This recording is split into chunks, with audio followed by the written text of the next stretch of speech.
Suspended Lands Cabinet Secretary Charity Ngilu and 7 others accused persons failed to take plea before the magistrate court, where they were appearing to answer to charges of conspiracy to commit corruption offence. This is to allow the magistrate to rule whether she will be charged separately and whether the case will be deferred until the case involving the controversial 134-acre land in the High Court is determined. Ngilu protested being charged alongside the recent saying that she was facing obstruction of justice charges while the others were facing corruption charges. Now, the application to defer taking plea was made by Telesource owner Josephat Kanzolo, who argued that they will canvass on a similar issue before the High Court. Now, Ngilu and the others were released on a cash bail of 1 million shillings each. Wiper leader Kalonzo Musyoka was in court in solidarity with the suspended cabinet secretary.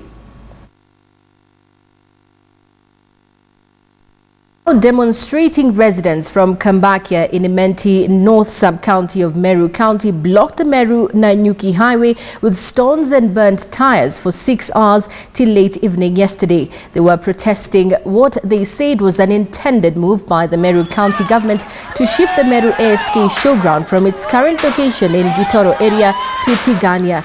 They claim the Meru governor did not involve them in the decision, which will now see the Gitoro area turned into a golf course. They engaged police in running battles all afternoon. Now, the residents expressed their disappointment in the planned move, saying that since they use the area for farming when the ASK show is not on. Although the police finally cleared the highway, residents say they will not relent in their protest until their cry is heard.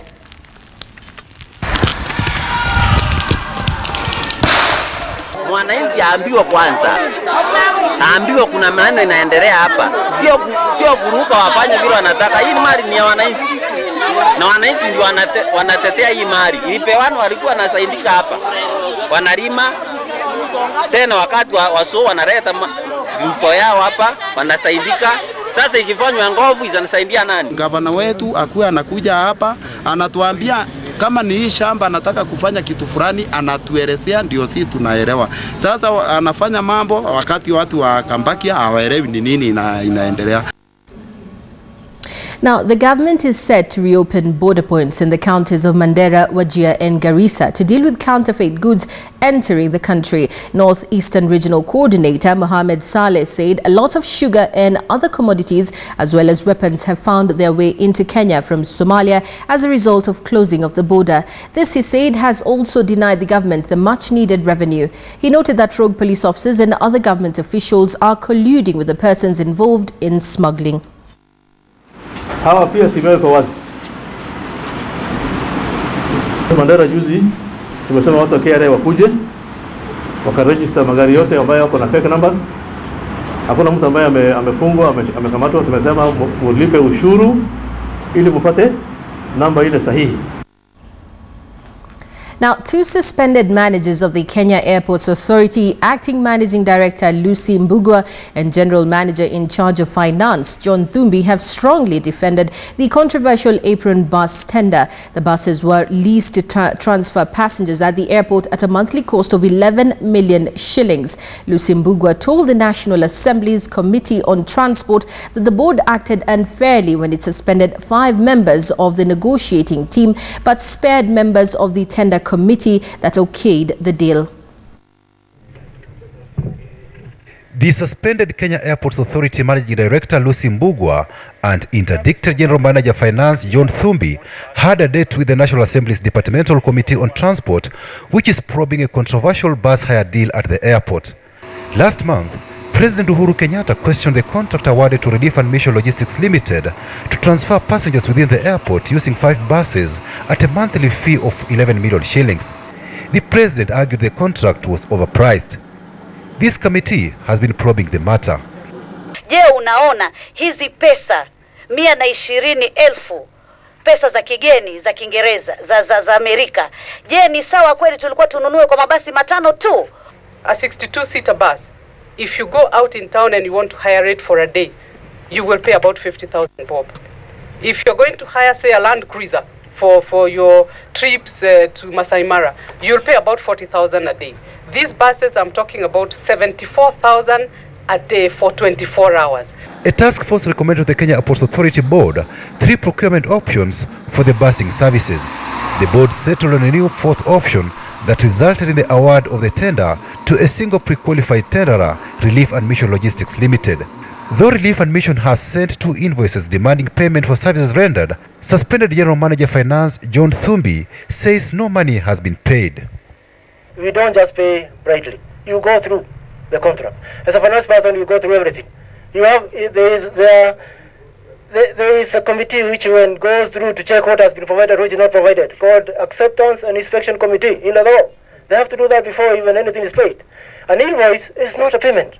It wasn't even supposed to be a business model at that moment. It was a mixture, meaning where we were supposed to buy the buses and then outsource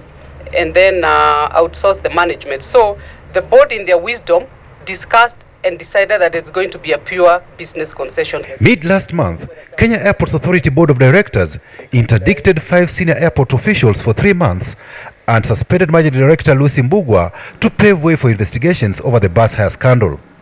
This followed the president's demand that the officers responsible be accountable. I find it impossible to believe and to understand that you can say you have buses here, you're paying 10 million shillings, you do 11 million shillings a month. First, the initiation, it's a board that initiated in its own wisdom. Then the procurement process started. The tender committee is the one that is supposed to check whether this evaluation has been done properly, whether issues of budget or no budget have been handled. So the tender committee did award. And none of the members of the tender committee have been interdicted. In fact, the 5 who've been interdicted, or 6, are the ones who are in the negotiation committee. Both the suspended Kenya Airports Acting Managing Director and the General Manager Finance have defended the controversial apron buses project at the airport. Parliament is yet to give its verdict. Patrick Amimo, KTN, Nairobi. Now, Queen Elizabeth II turns 89 years old, and Kenya held celebrations in honor of the woman who sits at the top of the entire Commonwealth. Our reporter Mumbwa Mwoki attended the event and now brings you the story. As the world celebrates Queen's birthday, here in Kenya, the Queen, who turned 89 years old, was celebrated in style at the British High Commissioner's residence in Muthaiga. The colorful event was curtain raised by the award-winning Sauti Sol performing the Kenyan national anthem,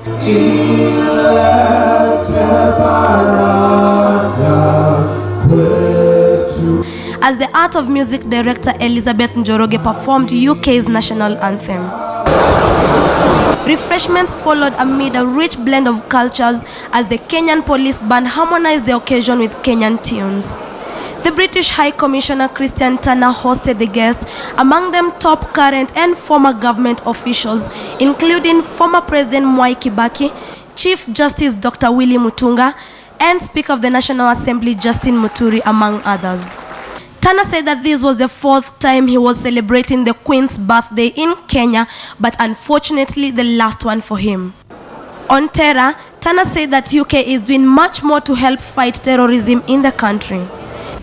That is why we support him in the essential fight against graft and why he was right to call for a community-centred response to tackling radicalisation. The UK has learnt the hard way that it is communities that beat terrorism. He confirmed that UK's government has lifted advisories against travel to Mombasa, Kilifi and Kwale counties in what could offer relief to the tourism industry. I was pleased to be able to confirm that after my trip to Mombasa last week and the intense discussions I had with officials there, that the Foreign Secretary has agreed to lift the travel advice on Mombasa. We think that is exactly the step in the right direction.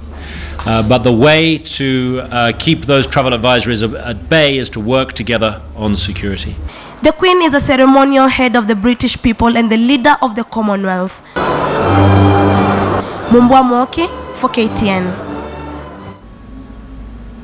To Meru County now, at least 10,000 residents from Muriri in Tigania, Eastern Meru County, received the long-awaited title deeds in a colorful ceremony. The residents claim that they have been waiting for the crucial document for more than 50 years. Now, speaking during the event, Tigania East MP Mpuru Aburi thanked the president for his efforts to ensure that the residents acquire title deeds for their pieces of land.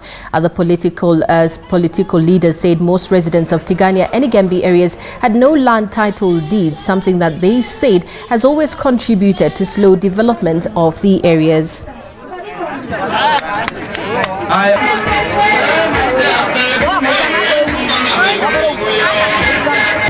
Makofi. Senior chief atamchukulia Nyundene na Torema nondo batwe. Hakuna title itakuwa issued kwako bila kulipa ticket ya serikali. Ndio hawa wawe na mzahara. Kwa hivyo wewe ukienda pale kesho na ataeleza nyinyi eti ya kwamba serikali ya Uhuru imelipia kila title moja 10,000. Na hii title sio fake. Kama mnataka kuniuzia mimi nitakuja kuinunua kama mnataka. Lakini bora mkiwa na title. Lakini ningeomba watu wetu wa Meru tukipata title sio kuenda kwa bank kesho yake ndio tuweke title. Haujaambia bibi, ati unasikia bibi yako kwa barabara, title mzee ameuza na ametafuta mpango wa kando. Na barabara ulisikia mheshimiwa Lentori akisema tumeshapewa. Tigania East tumepewa pia Meru yote. Na pia maji.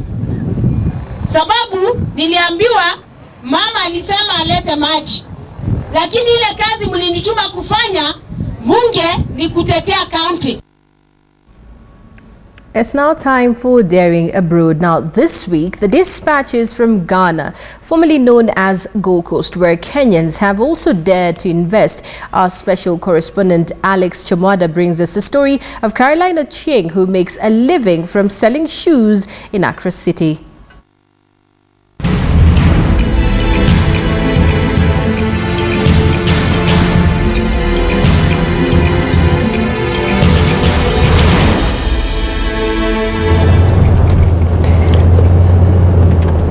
Welcome to Accra, the capital city of Ghana.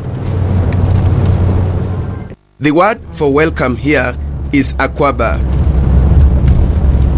Karibu, this is... We meet Caroline Ochieng, who decided that selling shoes was what would make her tick, so to speak, in this foreign land. Karibu. She has been here for 6 years now. She owns 5 butter shoe shops. What I want is black, not brown. This is not brown. Not black. This is navy. Yeah. Caroline is married to Lak Ochieng, who is the sales director of Guinness Ghana. They have 3 children, a boy and 2 twin girls. This whole move to Ghana began when my husband was sent here to come and start up a business. I was at that time working for East African breweries.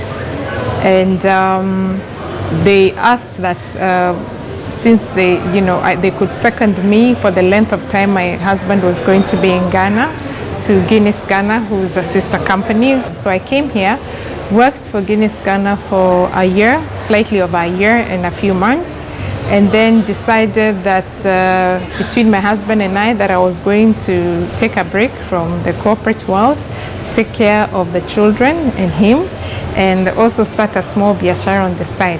The first step, she says, was market research, with her training in marketing coming in handy. We started looking for franchising for butter. There was nothing.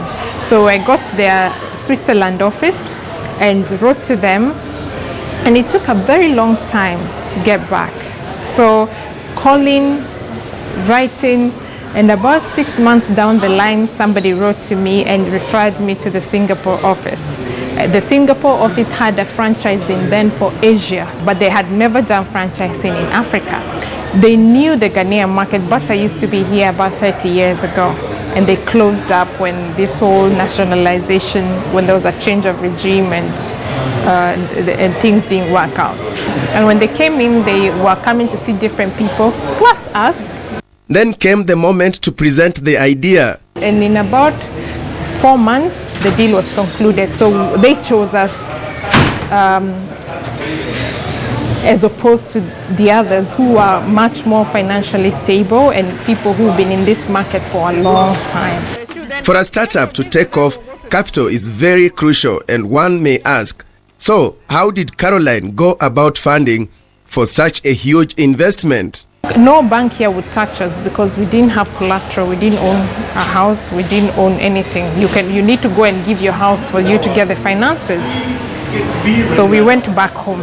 We used our house as the collateral and got a loan of almost 20 million Kenyan shillings from Standard Chartered.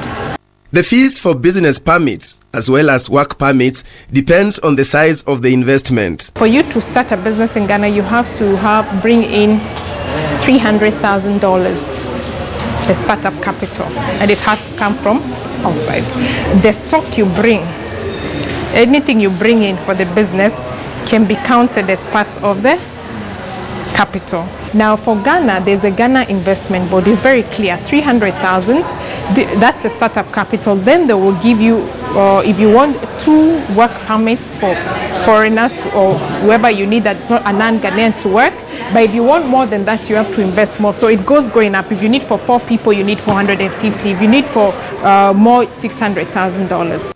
But is it all rosy for Caroline? Is the business worth her energy? Everything here is almost double the price because by the time you land in your goods, you paid double that price. Business has been challenging for 2 reasons. Number one, the economy in Ghana has been going through a recession. The last 2 years, the CD has been free falling against the dollar. But I can say we are breaking even. I know things are going to look up. So I'm in here for the long haul.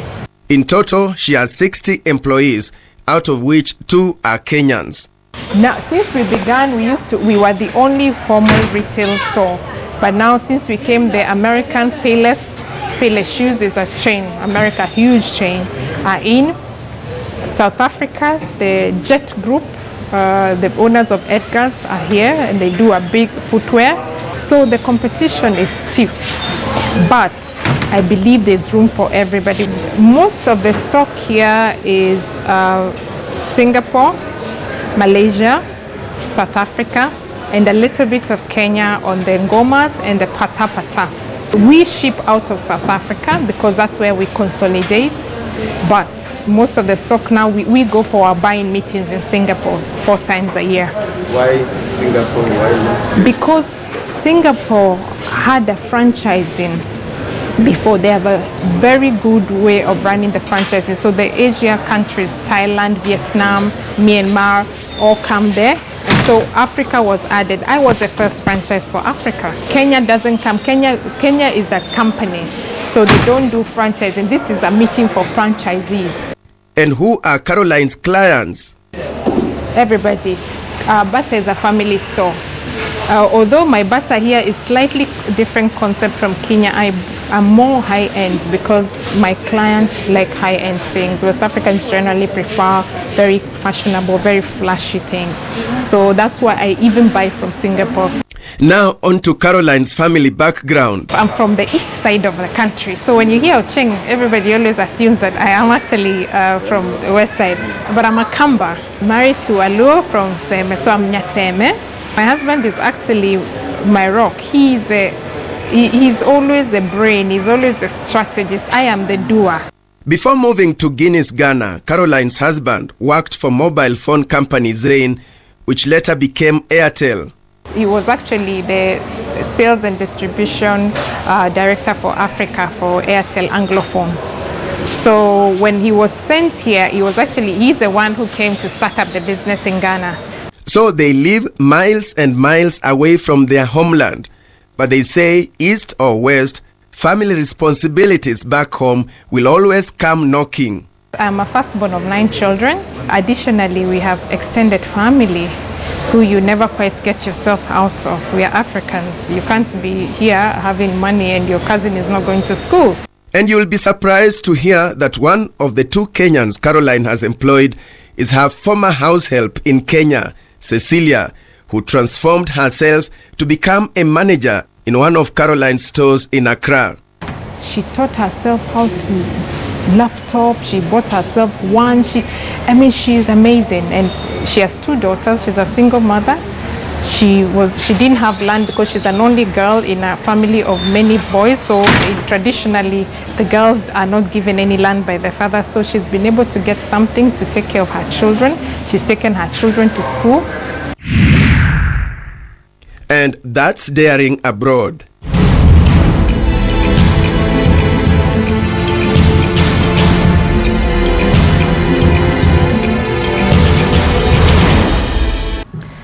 To rugby now, head coach Micho Chola has made a total of 10 changes to the side that started in last weekend 2017 victory over Uganda Cranes ahead of the Elgon Cup return fixture in Kampala on Saturday. Kenya, the defending champions, will have a tight battle away in Uganda in their quest of retaining that trophy. Elgon Cup defending champions Kenya touched down 4 times for a slim 2017 win over Uganda Cranes in the first leg of the Elgon Cup, despite missing the first team members who are away in Zimbabwe for the Africa Cup qualifiers. The return leg will, however, be more crucial for Kenya A, a side that travels to Uganda after head coach Micho Chola made a total of 10 changes. In the new lineup for Saturday's grudge match, prop Hilary Mwanjilwa, his Cabra's Sugar counterpart Duncan Mwangi, and KCB hooker Peter Karia will start in place of McLellan Shikuku, Francis Zakatu and George Asino. Charles Omondi, who touched down twice last week, will start from the bench. Davis Makori will partner Philip Owora at the lock. Felix Wanjala has been drafted into the starting lineup after missing out last weekend's action. Pan-African Strathmore Leos Kenny Andola will start at fly half as Ken Mosetti moved inside center with Brian Omondi dropping to the bench. Duncan Abuyeka and Ian Minjire replaces Isao Otieno and Alvin Otieno at fullback and wing respectively, while Sami Motari replaces William Mawira on the bench. The Uganda Cranes will be confident playing at home and they require 4 points to secure a win. Uganda Cranes, however, won Elgon Cup last in the year 2012. Well, that's it on Newsdesk this afternoon. My name is Najma Ismail.